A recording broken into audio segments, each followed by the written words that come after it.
우울증은 임팩트가 큰 정신과적인 질병이므로 좀 더 자세히 살펴보기로 하겠습니다. 생선 섭취량이 많은 일본의 우울증 발병률은 뉴질랜드의 65분의 1에 불과합니다. 뉴질랜드는 천혜의 자연 환경을 가진 나라입니다. 많은 사람들이 이민 가서 살고 싶어 하는 곳이죠. 그런데 이곳의 우울증 발병률이 가장 높다는 것이 다소 의외입니다. 생선 섭취량과 우울증 발병률과의 뚜렷한 상관관계를 보면은 누구나 오메가3가 우울증에 효과가 있을 것이라고 짐작을 할 수가 있습니다. 현재 많은 사람들을 경악하게 하고 있는 것이 있는데요.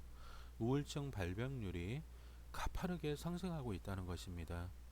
미국 통계에 따르면은 100년 전만 해도 죽을 때까지 우울증에 걸릴 확률은 1% 미만이었습니다. 현재 12살 이상의 미국인들은 9명 중에 1명꼴로 항우울증 약을 복용하고 있습니다. 시간이 가면 갈수록 우울증 발병률이 높아지고 있습니다. 이 그림을 보시면은 미국의 18세에서 29세 되는 이 세대는 25살이 되기도 전에 4명 중 1명은 벌써 우울증을 경험을 했습니다. 전 세계적인 수준에서 보면은 질병군 중 우울증은 네 번째로 많은 환자를 가지고 있습니다. 우리가 우울증 환자를 잘 접하지 못하는 것은 관심이 없거나 혹은 우울증 환자들이 의약분업 예외로 약을 탄다는 제도적인 문제가 있기 때문일 것입니다. OECD 국가 중 자살률 1위인 나라에 어찌 우울증 환자가 적을 수 있겠습니까? 우울증의 증상에 대해서 살펴보도록 하겠습니다.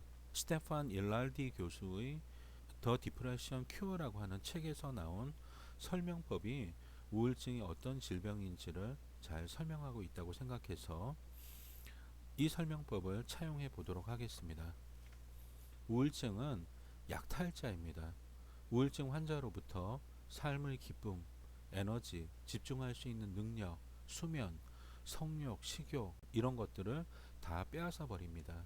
극심한 슬픔과 자책감에 잠기게 합니다. 자책감도 아마 일반인들은 겪어보지 못했던 나는 쓰레기다. 아무짝에도 쓸모없는 놈이다. 오히려 내가 없어지는 것이 내 가족과 친구들에게 더 도움이 될 것이다. 이런 극단적인 자책감을 느낍니다. 종국에는 지금 너무 힘들다. 나는 아무런 희망이 없다. 그리고 아무도 나를 도와주지 않을 것이다. 이런 자포자기 상태에 빠집니다. 우울증이 깊어지면은 브레인 페인 패스웨이를 자극해서 극심한 통증을 느낀다고 합니다. 그리고 죽음으로써 이 고통으로부터 탈출하고 싶다는 생각을 하게 합니다. 결국 우울증은 소중한 목숨마저 앗아가 버립니다. 그래서 매년 100만 명이 우울증과 관련된 자살로 생을 마감합니다. 세계보건기구 통계는 신체를 손상시키는 넘버원 이유로 우울증을 지목하고 있습니다. 어쩌면 자살에 성공하는 것이 더 나을 수도 있습니다. 만약 자살에 실패한다면 손상된 신체를 이끌고 또 고통스러운 삶을 살아야 하기 때문입니다. 이런 의미에서 세계보건기구가 신체를 손상시키는 넘버원 이유로 우울증을 지목하고 있는 것입니다. 최소한 젊은 층에서는 이견의 여지가 없는 넘버원 이유입니다. 고호가 그린 그림입니다. Sorrowing Old Man, 해석하면은 흐느끼는 노인이라고 하는 유명한 그림이 있습니다. 우울증 전문가들은 이 노인이 현재 우울증에 빠져 있다고 판단하고 있습니다. 그래서 위키 우울증 부분에 이 그림이 걸려 있습니다. 우울증이 오래되면은 뇌를 변형시킵니다. 가장 뚜렷하게 확인할 수 있는 뇌의 부분은 프리프론탈 콜텍스와 기억을 담당하는 히포캠퍼스입니다. 우리는 한동안 우울증의 원인으로 불행한 결혼생활, 힘든 직장생활, 믿었던 사람에게 당한 배신 같은 외적 요인에 포커스를 맞춰왔습니다. 근데 최근에는 내재적인 요인들에 더 포커스를 맞추고 있습니다. 파푸아 뉴기니에 사는 컬룰리 원주민들은 지금도 헌터 게더링 라이프 스타일을 유지하고 있습니다. 한 인류학자가 10년 동안 원주민들과 같이 생활하면서 2,000명 이상을 인터뷰해 본 바에 따르면은 단지 한 명만이 경증의 우울증에 걸려 있습니다. 이 수치는 현대 문명 사회를 살아가는 우리 발병률의 100분의 1에 불과합니다. 현재 선진국의 평균 우울증 발병률은 100명당 5명입니다. 그렇지만은 그들은 우리가 생각하는 이상의 고통스러운 삶을 살고 있습니다. 높은 유아 사망률과 다른 부족과의 싸움으로 인한 예기치 않은 사망 사건으로 사랑하는 가족을 떠나보내는 일이 수도 없이 생깁니다. 그들도 슬퍼합니다. 그렇지만은 우울증에 걸리지는 않습니다. 즉, 우울증은 산업혁명 이후 생긴 앉아서 일하는 라이프 스타일, 고립되어 혼자 일하는 라이프 스타일, 불규칙한 식사, 오메가3 섭취 부족, 가공식품에 의존하는 식습관, 수면 부족, 고도의 스트레스 수준, 이런 것들이 만들어낸 라이프 스타일 디지즈입니다. 헌터 게더러 시대에 맞춰진 우리 유전자가 현대인의 라이프 스타일과 불일치를 빚고 있는데, 현대인들의 높은 우울증 발병률이 그 예라고 할 수 있습니다. 응답하라의 쌍문동 황금당 골목의 세 아줌마들은 아침부터 평상에 모여 앉아서 같이 반찬을 준비하면서 수다를 떱니다. 수다를 떠는 정도가 아니라 할 말 못할 말을 가리지 않고 다 내뱉어 버립니다. 바로 이런 라이프 스타일이 우울증으로부터 우리 브레인을 지켜줍니다. 더 디프레션 큐어라고 하는 책에서 스테판 일랄디 교수는 우울증을 이기는 6가지 비밀을 가르쳐주고 있습니다. 라이프 스타일을 바꾸는 것을 주로 이야기하면서 한 가지 먹으라고 한 것이 있는데 바로 오메가3입니다. 그럼 오메가3가 우울증에 효과가 있다는 근거들을 살펴보도록 하겠습니다. 이 임상실험에서는 우울증 환자들을 세 그룹으로 나눴습니다. 한 그룹에게는 플루옥세틴 20mg을 먹이고 다른 한 그룹에게는 EPA 1000mg을, 그리고 마지막 그룹에게는 플루옥세틴 20mg과 EPA 1000mg을 8주 동안 복용했습니다. 결과를 보면은 오메가3와 플루옥세틴의 효능은 거의 비슷합니다. 그리고 플루옥세틴과 병용 투여 시에는 상승작용이 나타납니다. 우울증의 완치 기준은 HDR, 즉 해밀턴 디프레션 레이팅 수치가 15입니다. 15 이하면은 더 이상 우울증 환자가 아니라고 진단을 하는데요. 오메가3의 효능이 얼마나 뛰어난지를 잘 보여주고 있습니다. SSRI에 반응하지 않는 우울증 환자들이 매우 많습니다. 우울증 환자의 3분의 1 정도는 그렇다고 보면 됩니다. 어떤 임상실험에서는 45%까지 SSRI에 반응하지 않았다고 나옵니다. 리스판스를 보이지 않았다는 뜻이죠. 즉, 우울증 수치를 반 이상 다운시키지 못한다는 의미입니다. 그래서 SSRI 단독으로 효과가 없으면 바륨을 추가합니다. 그래도 반응하지 않으면 이것저것 다른 것들을 추가합니다. 그런데 SSRI에 반응하지 않는 우울증 환자들에게 오메가3를 병용한다면 좋은 예후를 기대할 수 있겠습니다. 역학조사 결과를 하나 살펴보도록 하겠습니다. 이 역학조사에서는 SSRI 6주 요법에 반응한 14명과 반응하지 않은 우울증 환자 20명을 모아서 피검사를 해보았습니다. 반응하지 않은 사람들은 혈중 EPA 아라키도닉 액시드 비율이 낮았습니다. 반응한 사람들의 절반밖에 안 되죠. 즉 오메가3가 부족한 사람들이 SSRI에 잘 반응하지 않는다는 뜻입니다.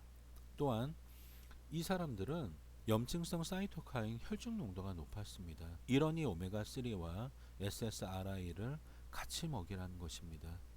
우울증을 일으키는 생리병태학적인 메커니즘을 한 가지로 설명할 수는 없습니다. 그렇지만은 오메가3 부족도 중요한 요인 중에 하나일 것입니다.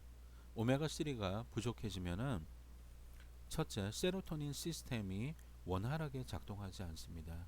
또한 뇌로 건너오는 염증성 인자들이 일으키는 뉴로 인플라메이션에 제대로 대응하지 못합니다. 그럼 우울증의 뉴로 인플라메이션이 얼마나 중요한 생리병태학적인 메커니즘인지 살펴보도록 하겠습니다. 인터페론 알파라고 하는 약물이 있습니다. 염증성 사이토카인의 일종인데요. 현재 임상에서 항암제나 항바이러스제로 활발하게 쓰이고 있습니다.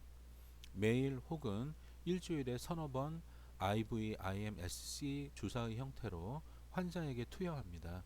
C형 간염 치료에 3장을 열었는데요. 리바비린과 병용요법을 쓰면은 매우 좋은 효과를 기대할 수 있습니다.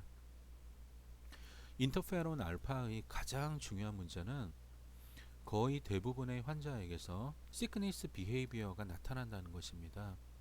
피곤, 몸살, 관절통, 인지력 저하, 식욕 부진, 의욕 없음 이런 것들이 시크니스 비헤이비어의 증상입니다. 근데 곰곰이 생각해 보면은 이 시크니스 비헤이비어는 우울증 증상과도 대부분 일치합니다. 환자의 30%가 인터페론 요법 중에 우울증으로 진단받게 됩니다. 그래서 꽤나 많은 사람들이 인터페론 알파 요법을 중도에 포기하게 됩니다. 우울증 문제를 어떻게 풀 거냐가 인터페론 알파의 가장 큰 숙제입니다. 오메가3를 복용케 해서 우울증을 예방한 논문을 하나 살펴보도록 하겠습니다. 이 논문인데요.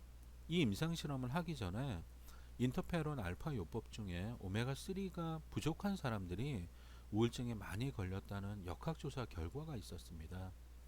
그래서 오메가3를 보충해 주면은 인터페론에 의한 우울증을 막아줄 거라는 기대하에서 이 임상실험을 하게 된 것입니다.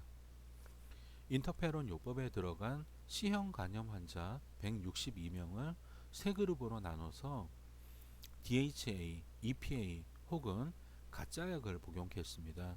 그리고 24주 후에 우울증에 걸렸는지 여부를 진단하였습니다. 가짜약을 먹은 그룹에서 우울증 발병률은 약 30%였습니다. 근데 EPA 3500mg을 먹은 그룹은 10%에 불과했습니다. 이 임상실험에서 살펴보고 넘어갈 점이 몇 가지 있습니다. 첫째, 염증성 인플라마토리 사이토카인이 BBB를 통과해서 뉴로 인플라메이션을 일으킬 수 있다는 것입니다. DHA가 효과가 없고 EPA가 효과가 있다는 이야기는 브레인이 아닌 다른 곳에서 발생한 염증성 사이토카인 때문에 우울증이 생겼다는 것을 의미합니다. 실제로 이 임상실험에 참가한 사람들은 인터페론 주사 때문에 우울증에 걸린 것이죠. 둘째는 이상하게 우울증의 DHA는 혼란스러운 결과를 냅니다. 임상실험을 해보면은 좋은 결과가 나오기도 하고 효과가 없기도 합니다. 그러나 EPA는 균일하게 좋은 효과를 내고 일반적으로 우울증에는 EPA 위주의 오메가3를 쓰는 것이 원칙으로 되어 있습니다. 이 임상실험 결과도 그렇게 나왔습니다. 아마도 EPA는 브레인으로 넘어가는 염증성 사이토카인 양을 줄여줌과 동시에 브레인 DHA 양을 늘려주는 1타 2피 효과를 내기 때문일 것입니다. 일반적으로 수술을 하면은 몸이 안 좋아집니다. 이는 포스트 서저리 인플라메이션 때문인데요. 예를 들면은 칼로 짠 다음에 바늘로 꼬맸으니까 당연 우리 몸이 이를 수복시키기 위해서 염증 반응을 일으킵니다. 염증성 사이토카인의 혈중 농도가 높아지고 그러면은 기운이 없어지고 집중력이 떨어지고 밥맛이 없어지고 우울한 상태가 됩니다. 이런 환자들을 만나면은 꼭 오메가3를 생각해 내도록 하십시오. 포스트 서저리 인플라메이션은 브레인의 우울증에 대한 저항성을 떨어뜨립니다. 그래서 이때 우울증에 잘 걸리게 됩니다. 예를 들면은 이때 사랑하는 사람을 잃든가 직장에서 억울하게 해고를 당하거나 하는 일이 겹치면은 쉽게 우울증에 걸려버립니다. 마지막으로 우울증과 관련해서 재미있는 이론을 하나 소개해 드릴까 합니다. 이론은 이론으로만 받아들일 것을 부탁드립니다. 겨울잠을 자는 동물들이 있습니다. 따뜻한 지역에 사는 동물 중에 겨울잠을 자는 동물은 없습니다. 추운 겨울에는 먹이가 부족하니까 겨울잠을 자는 것이죠. 겨울잠을 자는 대표적인 동물이 다람쥐입니다. 다람쥐를 애완용으로 기르는 사람들도 많습니다. 그래서 다람쥐가 뭘 먹고 사는지에 대해서 지금은 잘 밝혀져 있습니다. 다람쥐 하면은 도토리나 밤을 먹는다고 생각을 합니다. 이 그림에서 보시면은 땅콩을 먹고 있고요. 그리고 도토리를 먹고 있습니다. 근데 도토리, 밤, 땅콩이 나지 않는 봄과 여름에는 대체 뭘 먹을까요? 봄부터 여름까지는 주로 풀과 꽃을 먹습니다. 곤충이 많아지는 여름에는 곤충도 먹고, 비로소 가을이 되어서야 도토리나 밤 여러 종류의 씨앗을 먹습니다. 겨울이 다가오면은 엄청난 양의 도토리와 밤을 집에 저장해 둡니다. 겨울잠을 자는 곰도 가을에는 다람쥐의 저장 창고를 습격해서 도토리와 밤을 훔쳐간다고 합니다. 겨울잠을 자는 중간에도 한두 번 정도 깨어날 수가 있는데 이때 저장해둔 도토리와 밤을 먹습니다. 도토리와 밤을 먹고 활기를 찾는 것이 아니라 또다시 잠을 잡니다. nutritiondata.self.com에 찾아보면은 도토리는 28g 기준으로 오메가6가 74.8이 들어가 있고요. 오메가3가 2.8mg이 들어 있습니다. 밤도 이렇게 들어 있습니다. 이렇게 도토리와 밤은 오메가6 함량이 오메가3를 압도하는 먹거리입니다. 그러다가 봄에 잠을 깨면은 파릇파릇한 풀을 먹고 비로소 활기를 찾습니다. 파릇파릇한 풀에는 오메가3가 많기 때문입니다. 이런 다람쥐의 생활상을 잘 관찰한 사람들이 겨울잠과 오메가6라는 이론을 만들어냈습니다. 핵심을 살펴보면은 첫째, 봄, 여름과 가을, 겨울의 먹거리의 오메가6, 3 비율에는 엄청난 차이가 있습니다. 둘째는 체내 오메가6 수준이 높아지면은 에너지를 지방으로 저장하고 행동이 느려지고 정신이 몽롱해집니다. 멀리까지 나가지 않고 집 주변만 배회하다가 신압으로 잠에 든다는 것입니다. 인간과 실험 동물에서의 관찰 결과를 다람쥐에 적용해서 이 이론이 나왔습니다. 겨울잠과 오메가6 이론은 오메가3는 몸에 에너지를 공급하고 행동을 빠릿빠릿하게 하고 삶의 의욕을 가져다 준다는 함의를 띠고 있습니다.